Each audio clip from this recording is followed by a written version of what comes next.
السلام علیکم ورحمۃ اللہ الحمد للہ نحمده ونستعینه ونستغفره ونعوذ باللہ من شرور انفسنا ومن سیئات اعمالنا من يهده الله فلا مضل له ومن يضلل فلا هادي له وأشهد أن لا إله إلا الله وحده لا شريك له وأشهد أن محمدا عبده ورسوله اللهم صل على محمد وعلى آل محمد كما صليت على إبراهيم وعلى آل إبراهيم إنك حميد مجيد اللهم بارك على محمد وعلى آل محمد كما باركت على إبراهيم وعلى آل إبراهيم إنك حميد مجيد أما بعد فإن خير الحديث كتاب الله وخير الهدي هدي محمد صلى الله عليه وسلم وشر الأمور محدثاتها وكل محدثة بدعة وكل بدعة ضلالة وكل ضلالة في النار رب اشرح لي صدري ويسر لي أمري واحلل عقدة من لساني يفقهوا قولي رب زدني علما رب زدني علما سبحانك لا علم لنا إلا ما علمتنا إنك أنت العليم الحكيم أما بعد فأعوذ بالله السميع العليم من الشيطان الرجيم من همزه ونفخه ونفثه بسم الله الرحمن الرحيم يرفع الله الذين آمنوا منكم والذين أوتوا العلم درجات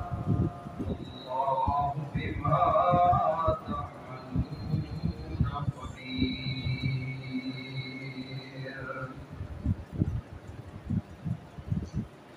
يرفع الله الذين آمنوا منكم بلند کرتے ہیں اللہ تعالیٰ ان لوگوں کو جو ایمان لائے تم میں سے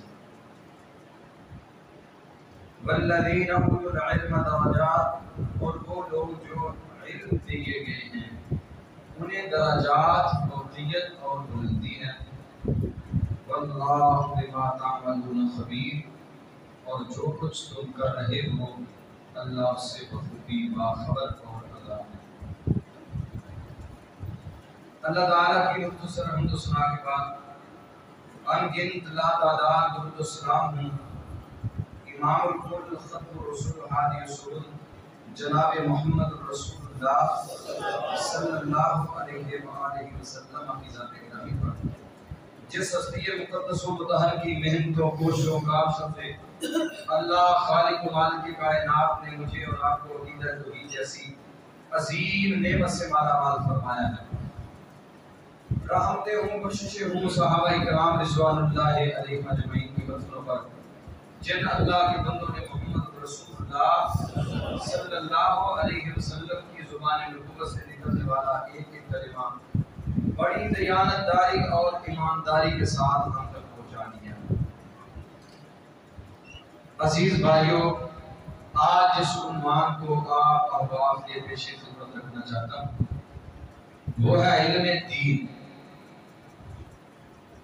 رب ذوالجلال والاکرام نے علم دین سیکھنے والے، سکھانے والے، پڑھنے والے، پڑھانے والے اور اس پہ عمل کرنے والے جو لوگ ہیں ان کی قدر و منزلت، ان کا مقام و مرتبہ دنیا میں، آخرت میں اللہ رب العزت کا ان کے ساتھ سلوک کیسا ہوگا، اس کے حوالہ سے چند گزارشات آپ کے پیش خدمت رکھنا چاہوں گا۔ اللہ تعالیٰ سے دعا فرمائیں اللہ ہمیں علم دین سے وابستہ فرما دے، اللہ ہمیں قرآن پڑھنے والے، پڑھانے والے، سیکھنے والے، سکھانے والے بنا دے۔ ایک عالم، ایک طالب علم اور علم کے ساتھ جو لوگ وابستہ ہیں ان لوگوں کا مقام و مرتبہ رب ذوالجلال والاکرام نے قرآن کریم میں 28ویں پارے میں بیان فرمایا ہے، جو میں نے آپ کے سامنے آیت کریمہ پڑھی ہے۔ اللہ رب العزت نے پوری کائنات میں سب سے زیادہ فوقیت اور بلندی ایمانداروں کو عطا فرمائی، جسے ایمان کی دولت، عقیدہ توحید کی دولت مل گئی، اسے رب ذوالجلال والاکرام نے ساری کائنات کے انسانوں پر فوقیت اور بلندی عطا فرمائی، اور پھر عقیدہ توحید والے، ایمان والے، ان میں سے بھی اللہ نے کچھ لوگوں کو خاص کیا ہے، کچھ لوگوں کے مقام و مرتبے کی مدح سرائی فرمائی ہے، اور وہ کون ہیں؟ والذین اوتوا العلم درجات، جنہیں علم دین، قرآن کا علم جن کے پاس ہے، حدیث کا علم جن کے پاس ہے، اللہ فرماتے ہیں انہیں میں نے ساری کائنات کے انسانوں پر فوقیت، بلندی عطا فرمائی ہے۔ علم کی اعلیٰ مسندوں پر بیٹھنے والے یوں ہی سمجھ لیں کہ جیسے رب ذوالجلال والاکرام نے انہیں مقام و مرتبہ کی اعلیٰ چوٹیوں کے اوپر فائز فرما دیا۔ جنہیں دین کا علم، قرآن کا علم، رسول اللہ صلی اللہ علیہ وسلم کی حدیث کا علم میسر آ گیا، انہیں اللہ کریم نے مقام مرتبہ کی اعلیٰ بلندیوں کی چوٹیوں کے اوپر رب ذوالجلال والاکرام نے فائز کر دیا۔ ایمان والوں کا اتنا مقام ہے، صحیح مسلم میں کتاب الایمان میں امام مسلم رحمہ اللہ نے حدیث نقل فرمائی ہے، نبی مکرم جناب محمد رسول اللہ صلی اللہ علیہ وآلہ وسلم کا فرمان گرامی ہے، لا تقوم الساعة حتى لا يقال في الارض اللہ اللہ۔ ایک ایماندار کا اللہ کے ہاں اتنا مقام ہے، ایک عقیدہ توحید پہ کاربند شخص کا رب کے ہاں اتنا مقام و مرتبہ ہے کہ جب تک ایک بھی توحید پرست زمین پہ موجود ہوگا اس وقت تک جہان کا سارا نظام جاری و ساری رہے گا، قائم رہے گا، اللہ اس نظام کو باقی رکھے گا۔ لیکن جب ایک بھی توحید پرست نہیں ہوگا پھر فرمایا اس سارے نظام کی ضرورت ہی نہیں رہے گی۔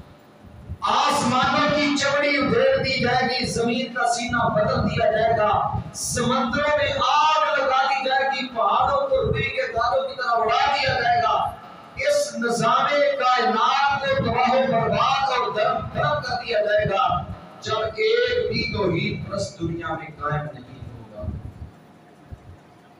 ایماندار مومن جن کو اتنا مقام و مرتبہ حاصل ہے کہ جس ایک بندے کی وجہ سے اللہ یہ سارا نظام باقی رکھے گا، ان لوگوں میں سے بھی بلند تر مقام اللہ رب العزت نے اس بندے کو عطا فرمایا ہے جسے اللہ نے علم دین عطا فرمایا۔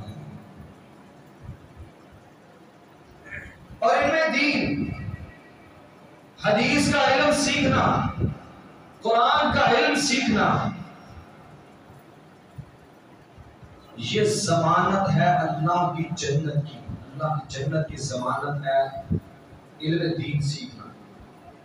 علم دین سکھانا، سیکھنا یہ جنت کی ضمانت ہے، گارنٹی ہے اللہ کی طرف سے جنت۔ شرط یہ ہے کہ علم سیکھنے والا اور علم سکھانے والے کی نیت میں فضول نہ ہو، نیت میں دنیا کی شاباش لینا مقصود نہ ہو، نیت میں دنیا کا مال اکٹھا کرنا مقصود نہ ہو، نیت میں دنیا سے دار تحصیل وصول کرنا مقصود نہ ہو۔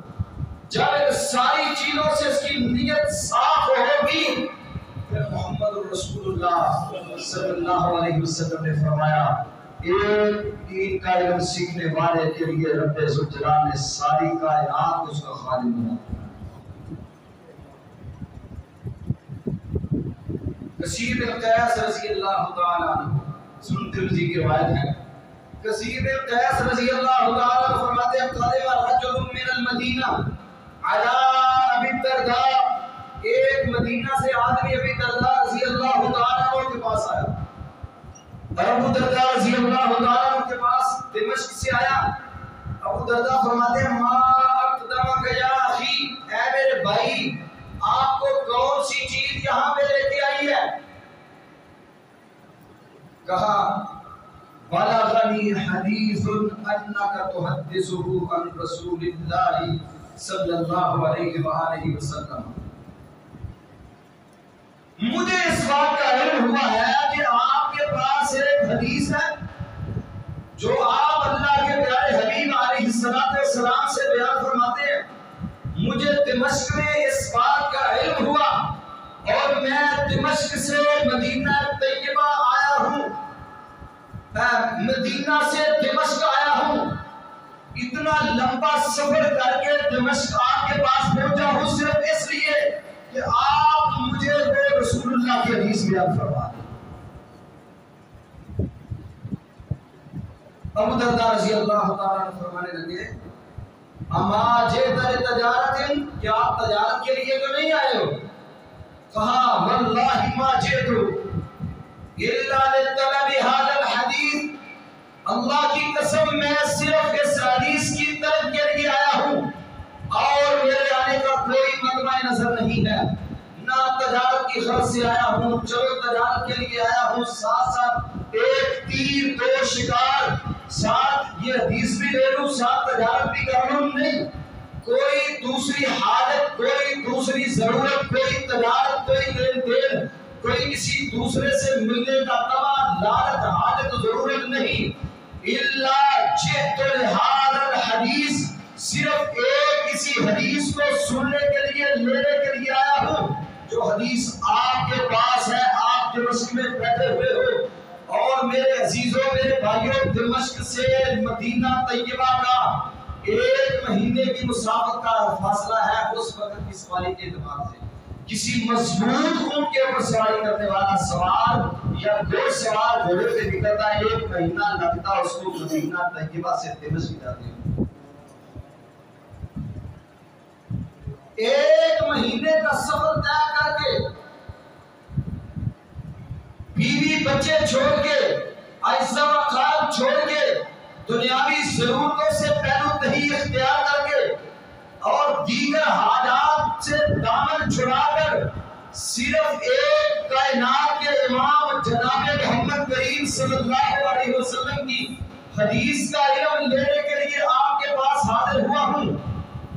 سید ابو الدرداء رضی اللہ تعالیٰ عنہ فرمانے لگے پھر اگر آپ صرف ایک حدیث کے لیے آئے ہو پھر میرے سے سن لو، سمیت رسول اللہ صلی اللہ علیہ وآلہ وسلم، میں نے محمد رسول اللہ صلی اللہ علیہ وسلم کی زبان نبوت سے اپنے ان کانوں کے ساتھ سے سنا ہے، من سلک طریقا یلتمس فیہ علما سہل اللہ لہ بہ طریقا الی الجنہ، جو دین کا علم سیکھنے کے لیے حدیث کا علم سیکھنے کے لیے اپنے گھر سے نکل پڑتا ہے، رب اس کے لیے جنت کی راہیں آسان فرما دیتے ہیں۔ بظاہر دنیا کی سرزمین پہ چل رہا ہے لیکن اللہ کی قسم حقیقی معنوں میں وہ اللہ کی جنت کی شاہراہ پہ گامزن ہو چکا ہے۔ اور اسی میں بس نہیں ہے، یاد رکھو میں نے اللہ کے پیارے حبیب علیہ السلام سے سنا کہ جو دین کا علم سیکھنے کے لیے نکل پڑتا ہے اس کے لیے ساری کائنات کی ہر مخلوق اللہ سے بخشش و مغفرت کی دعائیں کرتی ہے۔ وَيَسْتَغْفِرُ لَهُ مَنْ فِي السَّمَاوَاتِ وَمَنْ فِي الْأَرْضِ حَتَّى الْحِيتَانُ فِي جَوْفِ الْمَاءِ وَالنَّمْلَةُ فِي جُحْرِهَا. فرمایا چیونٹیاں اپنی بلوں کے اندر، مچھلیاں سمندروں کے پیٹوں میں، اور حشرات الارض کیڑے مکوڑے زمین و آسمان کے اندر رب ذوالجلال نے جو کچھ بنایا ہے، کعبہ کے رب کی قسم ہے وہ سب کچھ ایک دین کا علم سیکھنے والے کے لیے رب ذوالجلال سے بخشش اور مغفرت کی دعائیں کر رہے ہوتے ہیں۔ اور جس کے لیے دنیا کائنات کی ہر مخلوق بخشش کی دعا کرے، آج ذرا لمحہ پر سوچئے تو صحیح، اس کے دامن میں، اس کے نامہ اعمال میں گناہ رہے گا؟ اور یہ ایسی مخلوقات ہیں جن مخلوقات کا انداز ہی بڑا عجیب ہے۔ انسان اپنی حاجتوں اور ضرورتوں میں اپنے رب پر اس کا وہ توکل نہیں، وہ اعتماد نہیں جو ان جانوروں کا، کیڑوں مکوڑوں کا رب پر اعتماد اور توکل ہے۔ اسی لیے رسول اللہ صلی اللہ علیہ وسلم نے فرمایا لو انکم تتوکلون علی اللہ حق توکلہ لرزقکم کما یرزق الطیر، اگر تم اپنے رب پر اس طرح توکل کرو جس طرح توکل کرنے کا حق ہے، لرزقکم کما یرزق الطیر، اللہ تمہیں ایسے رزق دے جیسے اللہ پرندوں کو رزق دیتا ہے۔ نہ انہیں دکانوں پہ جانا پڑتا ہے، نہ انہیں فیکٹریاں بنانی پڑتی ہیں، نہ کارخانے چلانے پڑتے ہیں، نہ انہیں مزدوریاں دباریاں اٹھانا پڑتی ہیں، لیکن انہیں رزق مل رہا ہے۔ جس طرح ان پرندوں کے ساتھ رب نے رزق کا وعدہ کیا ہے، اسی طرح انسان تیرے سے بھی رب نے رزق کا وعدہ کیا۔ لیکن تجھے اپنے رب پر وہ اعتماد اور توکل نہیں جو اعتماد رب پر اور توکل پرندوں کا ہے، کیڑوں مکوڑوں کا ہے، حشرات الارض کا ہے، ان جانوروں کا، درندوں چرندوں پرندوں کا ہے۔ جتنی ان کی حاجتیں ضرورتیں ہیں رب ساری پوری کر رہا ہے۔ فرمایا ہر مخلوق ان کے لیے اللہ سے بخشش و مغفرت کی دعا کرتی ہے۔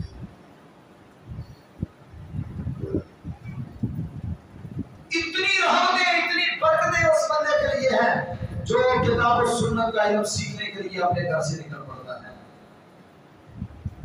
اور آپ نے فرمایا پھر یہ چیونٹیاں، یہ جانور اللہ ان کی دعاؤں کو رد بھی نہیں کرتے،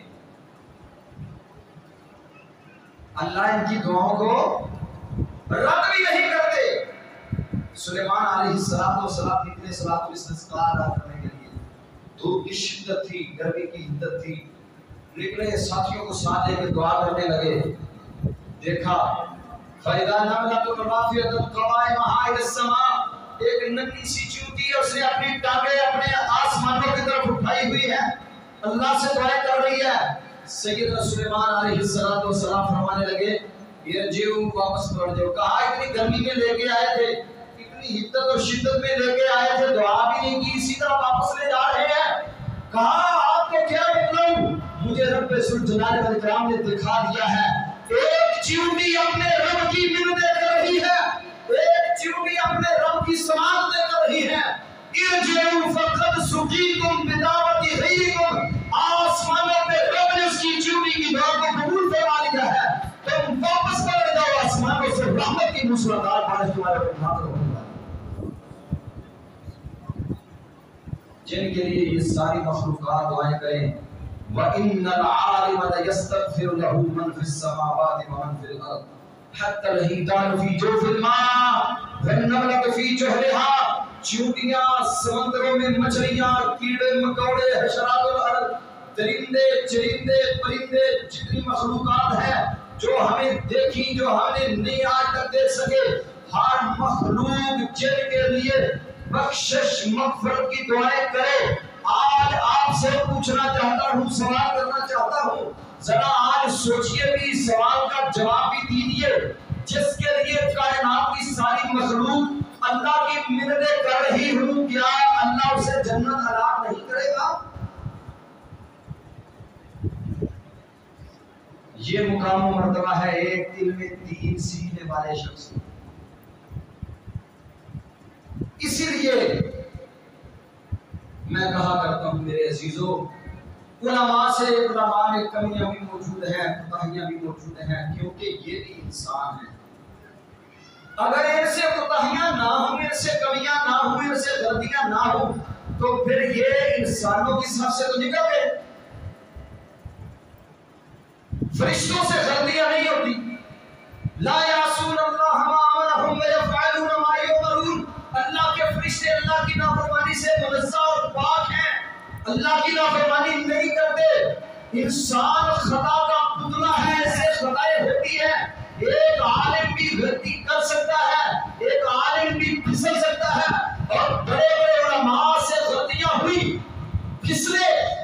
لیکن ایک بات یاد رکھیں، اللہ کی قسم ہے، حدیث میں پڑھا ہے، رسول اللہ صلی اللہ علیہ وسلم نے فرمایا، ایک عالم دین جب غلطی کرتا ہے، دین کا علم سیکھنے والا، دین کے مسائل میں جب وہ اجتہاد کر رہا ہوتا ہے، محنت کر رہا ہوتا ہے، جب اس سے غلطی بھی ہو جاتی ہے، رب ذوالجلال والاکرام اسے ایک اجر لازمی عطا فرماتے ہیں۔ غلطی پہ بھی اجر مل رہا، عالم اس کی غلطی پہ اللہ اسے اجر عطا فرماتے ہیں۔ اجتہاد میں اگر ان اصوابہ، اگر اجتہاد درست ہوا، فلہ اجران، اللہ اسے 2 اجر عطا فرماتے ہیں۔ ان اخطا فلہ اجر، اگر غلط ہو گیا، غلطی ہو گئی، اللہ فرماتے ہیں میرے بندے تو نے محنت کی ہے، میں تیری محنت کا تجھے ضرور اجر عطا فرماؤں۔ آج ہمارے دوست، ہمارے بھائی علماء کا تعاقب کس قدر سختی سے کرتے ہیں۔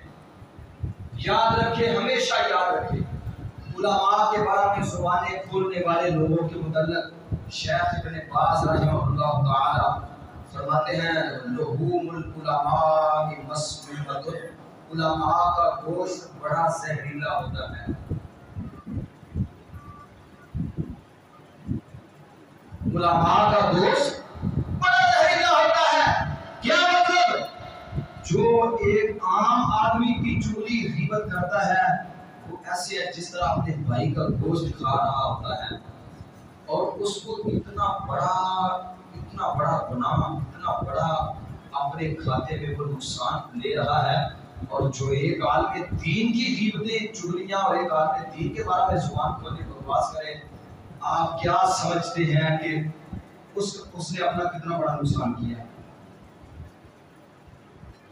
یہ پچھلے دنوں حافظ اسد ابو سلفی حفظہ اللہ تعالی مسجد نبوی کے حوالہ سے، جو مسجد نبوی میں لوگوں نے نعرہ بازی کی اور مسجد نبوی کے تقدس کو پامال کیا، وہاں پہ حافظ صاحب نے کچھ ان لوگوں کی مذمت فرمائی۔ کیا وہ لوگ اس بات کے حقدار نہیں کہ مذمت کی جائے؟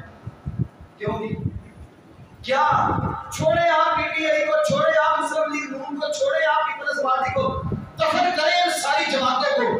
میں کہتا ہوں آپ سارے نیوٹرل ذرا اپنے دماغوں سے سارے تعصب کو نکال کے، آنکھوں سے تعصب کی عینت اتار کر کتاب و سنت کی روشنی میں ذرا دیکھیں کہ مسجد نبوی میں رسول اللہ صلی اللہ علیہ وسلم کے روضہ مبارک کے پاس جہاں اونچی آواز سے جہاں بلند آواز کرنے کی اجازت نہیں ہے، اگلے دن کی نماز پڑھانے والے مسجد نبوی کے امام سے قرآن کی تلاوت نہیں ہو رہی تھی۔ اتنا رو نماز میں، اتنا رو نماز میں، یا ایھا الذین آمنوا لا ترفعوا اصواتکم فوق صوت النبی کے اس آیت کریمہ کو پڑھ کر مسجد نبوی کے امام سے قرآن کی تلاوت نہیں ہو رہی تھی، اتنا رو رہے تھے۔ ان لوگوں نے تو مسلمانوں کا، خاص طور پہ پاکستان کے لوگوں کے سر جو ہے انہیں شرم سے جھکا دیا۔ اللہ کی قسم تاریخ میں اتنی بے عزتی نہیں ہوئی جتنی بے عزتی ہماری ان لوگوں کی وجہ سے ہوئی ہے، جن لوگوں نے وہاں پہ رسول اللہ صلی اللہ علیہ وسلم کے روضہ اطہر کے پاس، کائنات کے امام کے مدفن کے پاس انہوں نے بلند آوازوں سے نعرے لگائے۔ یہ کون سا جہاد ہے؟ یہ حافظ صاحب نے مذمت کی، کچھ لوگوں نے ان کے بارے میں بڑے سخت الفاظ کہے، لوگوں نے بھرپور ان کا تعاقب کرنے کی کوشش کی۔ میرے بھائیو ہمیشہ یاد رکھو، جو زندہ دل لوگ ہیں، سمجھنے والے لوگ ہیں، جن کو اللہ نے ضمیر عطا کیا ہے، جن کی سوچ فکر کام کرتی ہے، وہ سارے لوگ میں سمجھانے کی ضرورت نہیں ہے. یہ عمران خان کے جلسے اور ان جلسوں کے اندر فحاشی اور یعنی اور لڑکیاں اپنے آپ کو پیش کر رہی ہیں وہاں پہ. کیا آپ اور میں دیکھ نہیں رہے؟ کیا میڈیا نے کوئی چیز چھپائی ہوئی ہے؟ ابھی کل کی بات ہے، ایک میں لڑکی کا انٹرویو سن رہا تھا، وہ چہلم کے جلسے میں شامل ہے اور کہتی ہے عمران خان کو اس خوشی کے موقع پہ شادی کرنی چاہیے اور میرے ساتھ اس کو شادی کرنی چاہیے. اور میرے بھائیوں کچھ ہمارے ضمیر بھی جانتے ہیں یا نہیں جانتے؟ اس قدر سخت دعووں کا فساد لوگوں نے کرنے کی کوشش کی اور بڑے بڑے سخت قسم کے الفاظ کہے. اللہ کی قسم علماء کرام کے بارے میں زبان کھولنے والے ہمیشہ یاد رکھو، علماء کی بے عزتی کرنے والے لوگ دنیا میں کبھی عزت کی زندگی نہیں جی سکتے. آپ جتنے مسائل آپ کو درپیش ہے زندگی کے، پریشانیاں آتی ہیں، وراثت کے مسائل آتے ہیں، دین کے مسائل آتے ہیں، طلاق کے مسائل آتے ہیں، یہ جتنے مسائل ہیں سارے مسائل میں آپ کس کی طرف رجوع کرتے ہیں؟ آج تک مجھے کوئی بندہ دکھائے پورے پاکستان کے اندر کہ جو طلاق کا مسئلہ اسے درپیش ہے اور عمران خان سے فتویٰ لے کے آیا، وراثت کا اسے مسئلہ درپیش ہے اور نواز شریف کے گھر پہ گیا ہو، جناب نواز شریف صاحب کی ہمارے گھر میں وراثت کا مسئلہ الجھا ہوا ہے، یہ ہمیں مسئلہ بھی بتلا دے. اور بے لوث آپ کے مسائل حل کرنے والے وہ کون ہیں؟ کیا آپ جب فتویٰ لینے کے لیے جاتے ہیں کتنے پیسے مدرسوں میں مسجدوں میں علماء کو دے کے آتے ہیں؟ میرے پاس پچھلے دنوں ایک بندہ آیا طلاق کا فتویٰ لینے کے لیے، مجھے کہنے لگا صاحب کتنے پیسے؟ میں نے کہا بھائی کوئی پیسہ نہیں. کیا ہمارے اوپر کوئی اللہ کی طرف سے کوئی قدم نقدی ہے کہ ہم مسکینوں کو غریبوں کو کھانا کھلائیں یہ کریں؟ میں نے کہا اللہ کی طرف سے آپ پر کچھ بھی نہیں ہے سوائے اس کے کہ آپ اپنی اس غلطی پر ندامت اختیار کرو. جب ندامت اختیار کر دو گے اللہ آپ کو معاف فرما دے گا. اپنی مرضی سے آپ ہزاروں لوگوں کو کھانا کھلاؤ. یہ خود والے دن کی بات ہے. ایک نوجوان ایک جگہ میں نے درس دیا، ایک نوجوان میرے پاس بیٹھا ہوا تھا، رو پڑا، کہنے لگا حافظ صاحب میرے گھر میں اس طرح کی حالات ہے، تھوڑا سا مجھے ٹائم دے. 2.5-3 گھنٹے اس کو ٹائم دیا. کس لیے دیا؟ مجھے کیا اس سے فائدہ ہے؟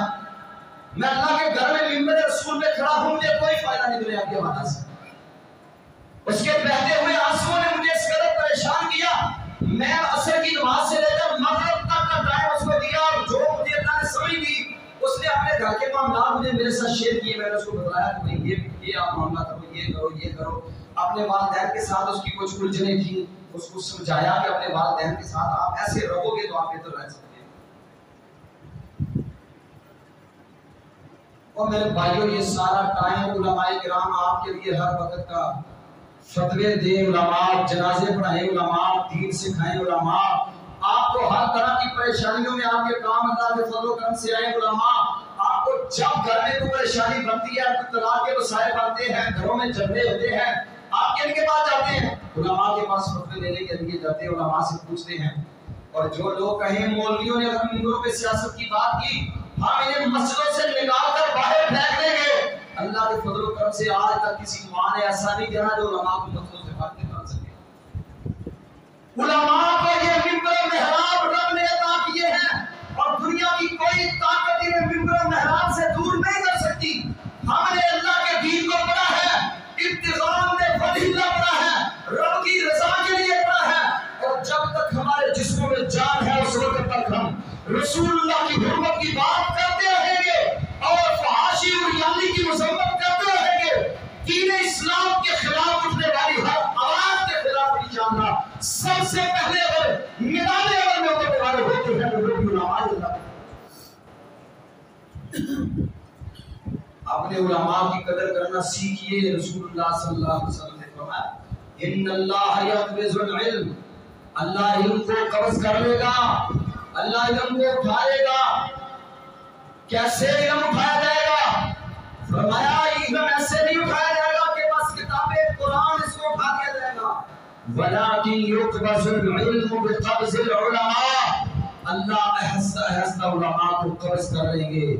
جب زمین پہ علماء نہیں رہیں گے پھر ساری زمین کے اوپر جہالت پھیلنے لگے، بربریت ہوگی، جہالت ہوگی، اللہ کی نافرمانی ہوگی، پھر کوئی علم دین سکھانے والا نہیں ہوگا۔ علماء زمین پر اللہ کی شریعت کے امیر ہیں، رب کی نازل کی ہوئی شریعت کے پاس بار ہے۔ اللہ کی قسم علماء حق وہ کبھی بھی حق کا کلمہ کہنے سے باز نہیں آتے۔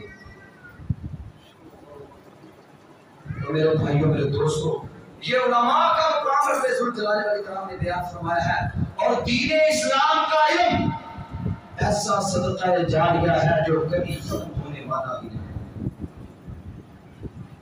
کوشش کریں، اللہ نے آپ کو اولاد دی ہے، اپنے بچوں کو دین کی طرف لائیں۔ کم از کم اپنی اولاد سے ایک بچہ اللہ کے دین کے سر کرتے۔ رسول اللہ صلی اللہ علیہ وسلم نے فرمایا اذا مات الانسان انقطع عمله، جب انسان فوت ہو جاتا ہے اس کے اعمال کا سلسلہ منقطع ہو جاتا ہے۔ زندہ تھا، کبھی نماز پڑھی، کبھی روزہ رکھا، کبھی صدقہ کیا، کسی کو مسکرا کے ملنا، کسی سے سلام لینا بھی نیکی ہے، لیکن جب فوت ہو گیا اعمال اور نیکیوں کا سارا سلسلہ کٹ گیا۔ تین رستے ایسے ہیں جن رستوں سے بندے کو نیکی ملتی رہتی ہے۔ سب سے پہلا رستہ ولد صالح يدعو له، نیک اولاد چھوڑ گیا ہے، اللہ کا دین پڑھنے والے پڑھانے والے چھوڑ گیا ہے۔ جب تک وہ دین پڑھتے رہیں گے، پڑھاتے رہیں گے، سیکھتے رہیں گے، سکھاتے رہیں گے، عمل کرتے رہیں گے، اس کے لیے دعائیں کرتے رہیں گے، اللہ اس کے نامہ اعمال میں نیکیوں کا اندراج فرماتے رہیں گے۔ قیامت کا دن ہوگا جب اسے نامہ اعمال دیا جائے گا اور وہ کہے گا اللہ میں نے یہ اعمال تو کیے ہی نہیں ہے، یہ کہاں سے آئے ہیں؟ اللہ ایک جملے میں جواب دیں گے بِأَخْذِ وَلَدِكَ الْقُرْآنَ، تیرا بچہ کتاب و سنت کو پڑھنے والا تھا، تیرا بچہ قرآن سے محبت کرنے والا تھا، تیرا بچہ قرآن سیکھنے والا تھا، وہ سیکھتا رہا، آگے سکھاتا رہا، اس کے تلامسہ کی پوری ایک زنجیر بنتی رہی، تیرے نامہ اعمال والا رجسٹر میں نے قیامت تک بند ہی نہیں ہونے دیا، اور آج تک تیرے نامہ اعمال میں نیکیوں کے انبار لگے ہوئے ہیں۔ محمد رسول اللہ صلی اللہ علیہ وسلم نے فرمایا نیکیوں کے انبار اور پہاڑ لگے ہوئے ہوں گے اس کے نامہ اعمال میں۔ تو میرے عزیزوں، میرے بھائیوں، اولاد اللہ کی بہت بڑی نعمت ہے، بہت بڑی نعمت ہے، لیکن یہ نعمت کب ہے؟ جب یہ اولاد نیک ہو، جب یہ اولاد صالح ہو، جب یہ اولاد فرما بردار ہو، جب یہ اولاد آپ کے لیے بہترین صدقہ جاریہ بنے۔ اگر یہ اولاد صدقہ جاریہ نہ بن سکی تو پھر کچھ بھی نہیں کمایا دنیا میں، اس اتنی بڑی نعمت سے کچھ بھی فائدہ نہ اٹھا سکے اگر ہماری اولاد نیک نہ ہوئی، اچھی نہ ہوئی۔ اس لیے یہ بہترین صدقہ جاریہ ہے۔ اور آج اس حدیث کو جو میں اب بیان کرنے والا ہوں، اس حدیث کو آپ نے کبھی بھلانا نہیں ہے۔ رسول اللہ صلی اللہ علیہ وسلم نے فرمایا، صحیح مسلم کی حدیث ہے، صحیح مسلم کے اندر امام مسلم رحمہ اللہ نے 3699 نمبر یہ حدیث ہے، اللہ کے پیارے حبیب علیہ السلام نے فرمایا مجتمع قوم فی بیت من بیوت اللہ، وہ لوگ جو اللہ کے گھر میں جمع ہوتے ہیں، رب کے گھر میں جمع ہو کے بیٹھتے ہیں، بیٹھ کے اللہ کے گھر کے اندر یتلون کتاب اللہ و یتدارسونہ، قرآن کی تلاوت کرتے ہیں، قرآن پڑھاتے ہیں، قرآن پڑھتے ہیں، قرآن سیکھتے ہیں، قرآن سکھاتے ہیں، اللہ ان لوگوں کو 4 فائدے دیتا ہے دنیا میں۔ کتنے فائدے؟ سارے بولے کتنے فائدے؟ 4 فائدے اللہ کی دنیا میں۔ پہلا فائدہ اسے اللہ کیا دیتے ہیں؟ إِلَّا نَزَلَتْ عَلَيْهِمُ السَّكِينَةُ، إِلَّا نَزَلَتْ عَلَيْهِمُ السَّكِينَةُ، سکون کون دیتا ہے؟ سارے بولیں اللہ۔ سکون کس کی طرف سے ملتا ہے؟ اللہ کی طرف سے۔ فرمایا إِلَّا نَزَلَتْ عَلَيْهِمُ السَّكِينَةُ، جس سکون کے حصول کے لیے گولیاں کھا کے سوتے ہو،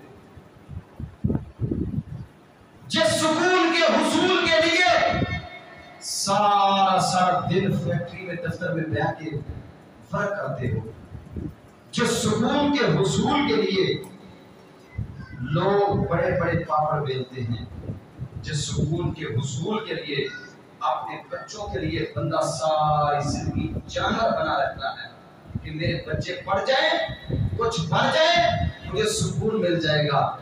اللہ کی قسم، محمد رسول اللہ صلی اللہ علیہ وسلم نے فرمایا قرآن پڑھ لو، قرآن پڑھا لو، اپنے بچوں کو قرآن سے وابستہ کر لو، میں اللہ کا نبی تمہیں ضمانت دیتا ہوں، رب تمہیں دنیا میں بھی سکون عطا فرمائے گا، اللہ تمہیں آخرت میں بھی سکون عطا کرے گا۔ دنیا میں سکون کا ضامن قرآن ہے۔ اپنے بچوں کو قرآن کی عالم بنائیں، حافظ بنائیں۔ میں نے 27ویں رات کے جب بیان کیا اور ایک بات اللہ کی طرف سے بس دماغ میں ڈالی گئی، میں نے کہا بھائیو، جس باپ کو اللہ نے ایسا بیٹا دیا ہو جو بیٹا قرآن کا حافظ ہو، قرآن کا عالم ہو، منبر پہ کھڑا ہو کے خطبہ دے رہا ہو، کتاب سنت کا واعظ کر رہا ہو، لوگوں تک اللہ کا دین پہنچا رہا ہو، مخلص ہو، نیک ہو، اور والدین بھی سمجھتے ہوں کہ ہمارا بچہ نیک ہے، صالح ہے، مولوی دو نمبر مافیا بھی سمجھ آ گیا تیرے ساڑھا پتر ایک نمبر ایک دو نمبر ہے، اللہ کی قسم اگر ایک نمبر عالم دین ہے، مخلص ہے، اس باپ سے پوچھا کرے جو باپ اپنے بیٹے کے پاس بیٹھ کے خطبہ سن رہا ہوتا ہے، دین سن رہا ہوتا ہے، اپنے بچے کے پیچھے قرآن سن رہا ہوتا ہے، تراویح پڑھ رہا ہوتا ہے، میری یہ آبزرویشن ہے، میری یہ ججمنٹ ہے کہ اس باپ کے پاس الفاظ نہیں ہوتے میں کن الفاظ کے ساتھ اپنی اس خوشی کو ادا کروں۔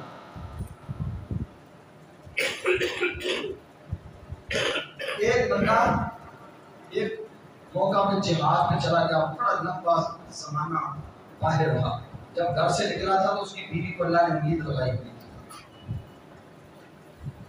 جب واپس آیا 20,000 دینار اپنی بیوی کو دے کے گیا کہ یہ آپ نے اپنے پاس خرچہ رکھا۔ 20,000 دینار اللہ جو رات ہے اس میں خرچ کرنا، اپنے اوپر بھی خرچ کرنا، اللہ نے اسے بیٹا دیا، اس عورت نے اس بیٹے کے اوپر وہ 20,000 دینار لگائے۔ جب وہ کئی لمبے عرصے کے بعد واپس آیا، اس نے آپ نے پوچھا کہ وہ 20,000 دینار کہاں لگایا ہے؟ تو کہا مسجد نبی میں گئے ہو؟ کہا گیا ہوں۔ وہاں نماز پڑھی ہے؟ جی پڑھی ہے۔ کہا پھر درس سنا ہے؟ جی سنا ہے۔ کہا جو کائنات کے امام کے مصلی کے اوپر کھڑا ہو کر قرآن کی تلاوت کرنے والا مسجد نبوی کا امام تھا اور منبر پہ بیٹھ کے درس حدیث دینے والا، جس کی مجلس کے اندر امام مالک جیسے جہاد کا امیر موجود تھے، جس کی مجلس کے اندر سفیان بن عیینہ جیسے موجود تھے، جس کی مجلس کے اندر کوئی عمدہ سے آیا ہے، کوئی بغداد سے آیا ہے، کوئی عراق سے آیا ہے، کوئی ہندوستان سے آیا ہے، کوئی کسی ملک سے آیا ہے، کوئی کسی ملک سے آیا ہے، جس کی مجلس میں بیٹھنے والے بیٹھے حدیث سن رہے تھے، وہ منبر پہ بیٹھ کے کائنات کے امام کی حدیث سنا رہا تھا۔ اس 20,000 دینار سے یہ نبی کے مصلی کا امین میں نے تیار کیا ہے۔ اس نے کیا کہا؟ لقد رأیت ابنکی ما رأیت احد من اہل العلم والفقہ، جس مقام مرتبہ پر میں آپ کے بیٹے کو دیکھ کے آیا ہوں، اس مقام مرتبہ پر آج تک میں نے کبھی کسی انسان کو نہیں دیکھا۔ یہ 20,000 دینار لگا کر میں نے اللہ کے نبی کے مصلی امین پر وارث کیا۔ یہ اس باپ کو ہی پتا ہوتا ہے اس کی کتنی خوشی ہے، اس کی کتنی لذت ہے، اس کی کتنی مٹھاس ہے، اس کی کتنی حلاوت ہے، اس باپ کو پتا ہے۔ اسے کتنا سکون ملتا ہے جس کا بیٹا صحیح کتاب و سنت کا مبلغ داعی عالم دین ہے، حافظ قرآن ہے، قاری قرآن ہے، قرآن پڑھتا ہے، قرآن پڑھاتا ہے، قرآن سیکھتا ہے، قرآن سکھاتا ہے، مصلی پہ کھڑا ہوتا ہے، منبر پہ کھڑا ہو کے قرآن بیان کر رہا ہوتا ہے، والدین ان کے لیے دعائیں کر رہے ہیں۔ فرمایا اللہ نزلت علیہ السکینہ، جس سکون کے لیے دنیا کی اتنی ساری مشقتیں اٹھاتے ہو، میں اللہ کا نبی تمہیں ضمانت دیتا ہوں، قرآن اپنے بچوں کو پڑھا لو، اللہ تمہیں ان بچوں سے بھی وہ سکون عطا کر دے گا جو ساری زندگی دنیا پڑھانے والوں کو میسر نہیں آ سکتا۔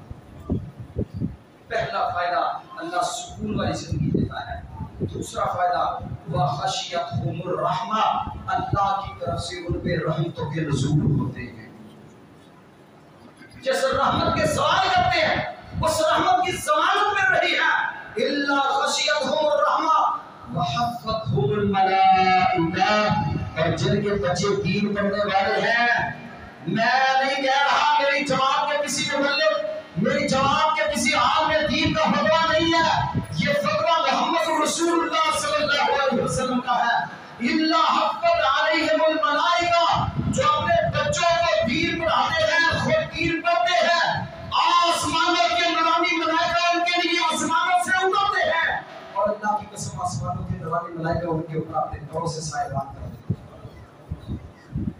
میرے بھائیوں، میرے عزیزوں، اللہ تعالیٰ سے دعا فرمائیں اللہ ہمیں دین کا علم سیکھنے کی توفیق عطا فرمائے، اللہ ہمیں اپنے بچوں کو کتاب و سنت کے علم سے آراستہ کرنے کی توفیق عطا فرمائے۔ اقول قولی ھذا استغفر اللہ لي